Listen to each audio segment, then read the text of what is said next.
Hello friends, video के दूसरे हिस्से में हम आपके साथ चर्चा कर रहे हैं और यहाँ पे मैं चर्चा कर रहा हूँ सबसे पहले भी निफ्टी बैंक की जो पुट कॉल रेशियोज हैं उसको अगर आप देखेंगे तो पुट कॉल रेशियो 0.874 पे आ गई है। लेकिन ये ऐसी रेशियो नहीं है जहाँ से कि और बिकवाली नहीं हो सकती।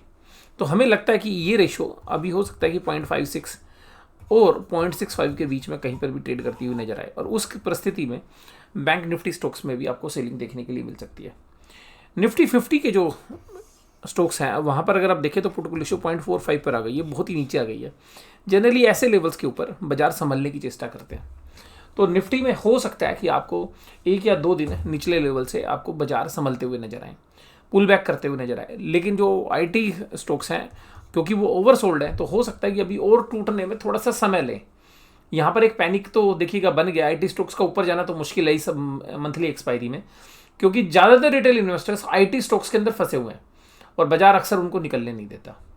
तो मुझे आईटी स्टॉक्स में कोई रिकवरी तो नहीं लग रही, बट हाँ ये लग रहा है कि यहाँ पर कंसोलिडेट कर सकते हैं।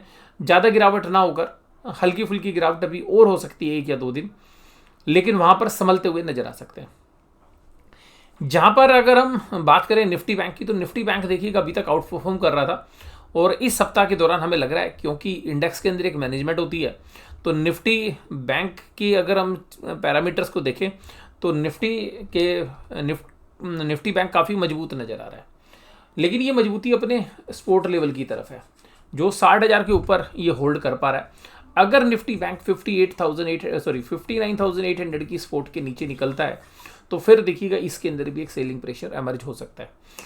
और यहाँ पर आपको विशेष रूप से ध्यान देना पड़ेगा एक्सिस बैंक के ऊपर और आईसीआईसी बैंक के अंदर। अगर इन बैंकों के अंदर कमजोरी होती है और तीसरा एसबीआई जो क्योंकि सप्ताह काफ़ी मजबूत रहा है, अगर इन तीनों बैंकों में कोई भी फॉल शुरू होता है तो फिर वो एक सीवियर फॉल हो सकता है, क्योंकि उस समय पर एचडीएफसी बैंक शायद आपको टूटता हुआ नजर ना आए और वो संभालने की चेष्टा करें। तो यहाँ पर क्योंकि आईसीआई बैंक में भी और एसबीआई में भी अच्छे पैसे जो है तेजी वाले प्लेयर्स के बने हुए हैं, तो हो सकता है कि और यहाँ पर एक इंडेक्स मैनेजमेंट भी हुई है, तो इस सप्ताह के दौरान इन बैंकों के अंदर थोड़ा सा आपको प्रॉफिट बुकिंग होती हुई नजर आ सकती है। और including AU small finance bank, हालांकि उसका बहुत बड़ा वेट नहीं है निफ्टी बैंक में, तो वहाँ पर भी आपको देखने के लिए मिल सकती है प्रॉफिट बुकिंग। तो हमें लगता है कि कुछ चुनिंदा बैंकों के अंदर आपको प्रॉफिट बुकिंग इस सप्ताह देखने के लिए मिल सकती है और ये आपको 59,800 के नीचे अगर बाजार जाएंगे तो ये सीवियर हो सकती है। और उस परिस्थिति में भी देखिएगा हमें लगता है कि जो बजट डे के जो लोज हैं वहाँ तक तो नहीं, लेकिन हाँ 58,800 तक निफ्टी बैंक जो है जा सकता है जहाँ तक की संभावना है, क्योंकि यहाँ पर एक मेजर सपोर्ट एरिया बनता है। और जिस तरीके का मोमेंटम अभी रहा है बैंकिंग स्टॉक्स में, तो एक लगातार बड़ी सेलिंग हम नहीं देख रहे हैं क्योंकि आईटी का पैसा निकलकर बैंकों में आ रहा है।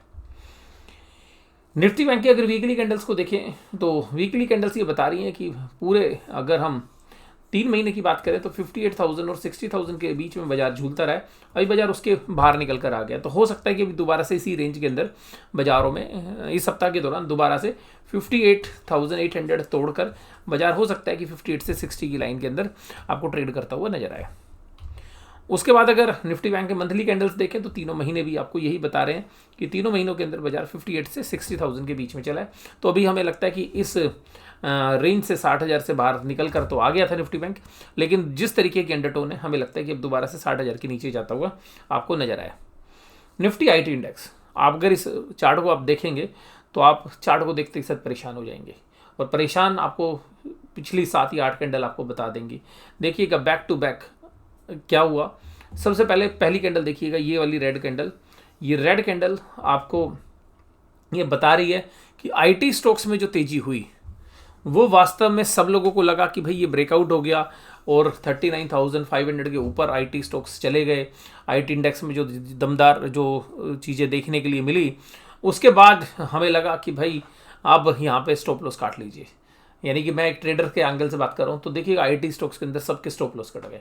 यानी कि तेजी वाले जो प्लेयर्स थे वो तो बैठे रहे, लेकिन मंदी वाले जो सारे प्लेयर्स थे वो निकल गए, क्योंकि भैया एक स्टॉप लॉस कहाँ पे कटता है, जहाँ पे ब्रेकआउट पॉइंट होता है। तो ब्रेकआउट पे देखिएगा सबके सौदे काटने के बाद मंदी वाले निकल गए और फिर बड़े प्लेयर्स ने अपनी मंदी बनाई और फिर देखिएगा 40,000 का आईटी इंडेक्स पिछले 10 दिनों में 32,000 के नीचे आ गया। यानी कि आईटी का जो सेल ऑफ है ये आपको बता रहा है कि रिटेल इन्वेस्टर्स कहाँ पे फंसा हुआ है। तो अभी आईटी स्टॉक्स में मुझे देखिएगा क्योंकि ये स्पोर्ट एरिया के आसपास आ गए हैं और आईटी स्टॉक्स का अगर वीकली कैंडल्स भी देखें तो यहाँ पर ये जो 30,000 के आसपास एक बड़ी अच्छी सपोर्ट है, 32,000 के आसपास भी एक माइनर सपोर्ट है। तो यहाँ पर एक हमें लगता है कि कंसोलिडेशन आईटी स्टॉक्स में इस सप्ताह चलेगा। इस सप्ताह में आईटी स्टॉक्स में बहुत ज़्यादा वेरिएशन नहीं है, लेकिन फंडामेंटली हम आईटी स्टॉक्स को अवॉइड कर रहे हैं। अभी भी इन लेवल्स के ऊपर भी आईटी स्टॉक्स आपको महंगे लगेंगे, क्योंकि जो टेक्नोलॉजिकली शिफ्ट हो रहा है, जिस तरीके से जो सर्विस आईटी कंपनीज़ हैं उनको जो चैलेंजेस मिल रहे हैं, और जो मैंने आपको पिछली वीडियोस में आपके साथ बात भी कराई थी कि कुछ इस तरीके की कंपनी आ गई हैं जहाँ पर कि कोडिंग लिखने वाली जो कंपनी है, जो सॉफ्टवेयर डेवलपमेंट में जो कंपनीज़ हैं, वो जो काम 10 दिनों में 15 दिनों में करते थे वो 1 से 2 घंटों में होना शुरू हो गया। तो जो वर्क फोर्स लगी हुई आईटी सर्विस सेक्टर के अंदर, उसको एक सबसे बड़ा चैलेंज है। तो वहाँ से भी आपको देखने के लिए मिलेगा कि वहाँ से भी आपको ले ऑफ होते हुए नजर आएंगे आने वाले समय में।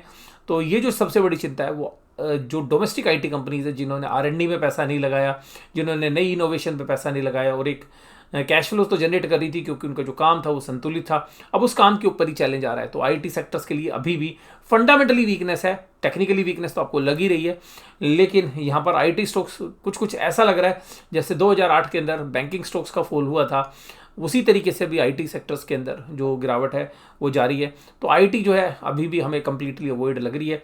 यहाँ पे चिंता जो है आईटी सेक्टर्स को पूरे को है, लेकिन आईटी के अंदर वो जो कंपनियाँ जिस तरीके से जो बड़ी कंपनीज हैं, जो नई इनोवेशंस के अंदर है, जिसमें आप AWS की बात करें, गूगल की बात करें या सेल्स फोर्स की बात करें, इस तरीके की जो कंपनीज है उनको चैलेंज नहीं है। चैलेंज जो हमारे यहाँ पे जो लिस्टेड कंपनीज है, TCS है, विप्रो है, इन्फोसिस है, HCL टेक है, इस तरीके की जो कंपनियाँ वो चिंता में हैं। और उनके हालांकि ऐसा नहीं है कि उनको प्रॉफिट नहीं आएंगे, वो लॉस में चले जाएंगे, वो प्रॉफिट आएगा, लेकिन उनकी प्रॉफिट घटेंगे, रेवेन्यू बढ़ेगा नहीं, चैलेंजेस आते हुए नज़र आ रहे हैं। तो अगले 2 से 3 साल तक की जो रेवेन्यू ग्रोथ कंपनीज़ के जो टारगेट्स थे वो शायद उनको भी मीट ना कर पाए, और ज़्यादातर कंपनीज़ ने 2 से 3% की ही ग्रोथ की जो है एंटिसिपेट की थी रेवेन्यू में। और शायद इस परिस्थिति को देखते हुए, जिस तरीके से अभी पिछले 15 दिनों के अंदर आईटी में जो चेंजेस आए हैं, उसको देख के ऐसा लगता है कि शायद जो इंडिया की जो दिग्गज सर्विस प्रोवाइडर आईटी कंपनीज़ हैं वो शायद वो भी डिलीवर ना करें। वो डर जो है आईटी सेक्टर्स के शेयर प्राइस आपके सामने बयां कर रहे हैं। तो यहाँ पे आईटी जो है कम्प्लीटली अवॉइड है, और वो पिछले सप्ताह भी हमने आपके साथ बात की थी। और यहाँ पर अब अगर हम बात करें निफ्टी आईटी की बात, कि भाई सिल्वर के अंदर किस तरीके की, क्योंकि सिल्वर में भी एक बड़ा फॉल आया। अब देखिएगा अभी सिल्वर इंस्टीट्यूट की जो रिपोर्ट है उसके हवाले से जो $80 के आसपास है, यहाँ पे लग रहा है कि एक बेस रहेगा। और यहाँ पे सिल्वर इंस्टीट्यूट की जो रिपोर्ट आई है उसमें उन्होंने कहा है कि जो ये 80 के जो लेवल्स हैं वो यहाँ पर एक रेजिलियंस दिखा रहे हैं, और एक टेक्निकली एक अच्छा फॉर्म कर रहे हैं। और अभी पूरे साल भर के लिए जो उनका आउटलुक है वो लगाता है, वो बताते हैं कि भाई देखिएगा जो डिमांड है वो बनी रहेगी, और इस साल भी जो है सिल्वर की डेफिसिट में रहेगी, यानी कि जो डिमांड और सप्लाई है उसके बीच में जो मेजरली जो है डिमांड ज़्यादा रहेगी सप्लाई के सामने। और इस पूरी रिपोर्ट के अंदर जो एक बात बोली गई है वो ये बोली गई है कि जो लंदन मेटल एक्सचेंज है वहाँ पर स्पेशली जो है फिजिकल की जो है टाइट सप्लाई है, यानी कि सप्लाई नहीं आ रही है। और इसको देख के ऐसा लगता है कि जो सप्लाई है और जो डिमांड है उसमें एक मिसमैच है। तो सिल्वर के प्राइस शायद डाउन होते हुए आपको ज़्यादा नजर ना आए, और शायद यहाँ पर एक बेस फॉर्मेशन बने। इसके अलावा जो ETFs हैं वहाँ पर एक अच्छी डिमांड जो है सिल्वर के अंदर देखी जा रही है, और जिसकी वजह से ये सिल्वर इंस्टीट्यूट की जो रिपोर्ट है वो कह रही है कि हो सकता है कि आपको ये जो शॉर्टेज है ये और बढ़ती हुई नजर आए, यानी कि जो डेफिसिट है सप्लाई और डिमांड के बीच में वो बढ़ती हुई नजर आए, यानी कि सप्लाई कम हो डिमांड ज़्यादा हो। तो उसमें ETF का भी बहुत बड़ा योगदान हो सकता है। और स्पेशली इंडिया के अंदर भी अगर हम देखें तो जो म्यूचुअल फंड्स के डेटा आए हैं और पिछले महीने के, उसमें ये साफ साफ देखने के लिए मिला है कि सिल्वर और गोल्ड के ETF ने इक्विटी ETFs के सामने, सिल्वर और गोल्ड के जो ETFs हैं या जो म्यूचुअल फंड्स हैं उन्होंने बीट कर दिया इक्विटी म्यूचुअल फंड्स के इनफ्लोज को। तो यहाँ पर ये साफ साफ देखने के लिए मिल सकता है कि गोल्ड या सिल्वर में आगे भी जो है सिप के माध्यम से या जो इन्वेस्टर्स का व्यू है वो बड़ा पॉजिटिव है, और हमें लगता है कि जो इन्फ्लोज हैं वो और बढ़ते हुए आपको नजर आएंगे, और बढ़ेंगे भी नहीं। तो यहाँ पे इक्विटी में जिस तरीके से गिरावट है तो इक्विटी में भी एक डर बन गया, और इक्विटी में जो वैल्यूएशन है वो अभी भी रीजनेबल नहीं है। तो सिल्वर में हमारा आउटलुक अभी भी हमें लगता है कि दोबारा से यहाँ पर एक बेस बनाता हुआ नजर आएगा। अगर हम ये देखें कि 2-3 बड़े फॉल के बाद सिल्वर यहाँ पे स्टेबलाइज होने की कोशिश कर रहा है, तो मुझे लगता है कि $85 और $80 के आसपास के जो भाव हैं वो हमें आने वाले समय में यहाँ पे देखने के लिए मिलेंगे। हो सकता है कि इस 85 के आसपास जो है बाजार कंसोलिडेट करने की कोशिश करे, और हमें लगता है कि इस साल के अंत तक दोबारा शायद $100 के भाव आपको दोबारा से देखने के लिए मिल सकते हैं, क्योंकि जिस तरीके की डिमांड सप्लाई है। कोई भी बाय या सेल रिकमेंडेशन नहीं है। अगर कोई भी इन्वेस्ट कर दें, ट्रेड करें सिल्वर में या बाकी किसी भी एसेट्स क्लास में, तो अपने फाइनेंशियल एडवाइस से ला लें। यहाँ पे देखिए, अगर सिल्वर के भी देखें तो 3 सप्ताह लगातार back to back red candles बनी है, लेकिन इन तीनों कैंडल्स में एक चीज़ विशेष रूप से आपको देखनी चाहिए कि वॉल्यूम्स जो है सिग्निफिकेंटली रिड्यूस हो गए हैं, जिसको देख के ऐसा लगता है कि इन लेवल्स के आसपास कोई ना कोई सिल्वर को एक्यूमुलेट कर रहा है। तो सिल्वर में हमें डाउनसाइड रिस्क थोड़ा सा कम लग रहा है और हमें अपसाइड के पोटेंशियल्स थोड़े से ज़्यादा लग रहे हैं। लेकिन एक बात ध्यान रखिएगा, अगर आप ट्रेड करते हैं तो अपने स्टॉप लॉस के साथ काम करें, अपने फाइनेंशियल एडवाइस सलाह लें और उसके बाद ही निवेश करें। सिल्वर या किसी भी मेटल के अंदर जो वॉलेटिलिटी है एक ही दिन के अंदर 20% की होती है, जो कि एक ट्रेडर्स के लिए मैनेज करना बड़ा ही मुश्किल होता है। तो मैं केवल यही बता रहा हूँ कि भाई लॉन्ग टर्म में अभी हमें लग रहा है कि सिल्वर एक अच्छा करेगा। शॉर्ट टर्म्स के व्यू अभी भी वोलेटाइल रहते हुए नजर आ सकते हैं। अगर हम ये आज सामने आपके साथ सेंसेक्स का इंडेक्स भी लगाया है और सेंसेक्स की कैंडल्स भी आपको बिल्कुल सेम निफ्टी की तरह ही बयां कर रही हैं। और गोल्ड के भी अगर प्राइस देखें तो गोल्ड के अंदर गिरावट के बाद भी एक ज़्यादा मजबूती नज़र आ रही है और गोल्ड सिल्वर के सामने काफ़ी मजबूत नज़र आ रहा है। और जहाँ तक बड़े जो बैंक्स हैं, चाहे वो जेपी मॉर्गन की बात करें, गोल्डमैन सैक्स की बात करें या बाकी जो गोल्ड को ट्रैक करते हैं या जो गोल्ड जिनके वोल्ट्स के अंदर रखा हुआ है, जिनके पास वोल्ट के अंदर गोल्ड काफ़ी बड़ी प्रचुर मात्रा में है, जो गोल्ड के बड़े ट्रेडर्स हैं, वो लोग भी ये मान के चल रहे हैं कि भाई गोल्ड के अंदर अभी पोटेंशियल काफ़ी ज़्यादा है और इस पूरे साल के लिए भी गोल्ड में जो है मजबूती शायद बनी रहेगी।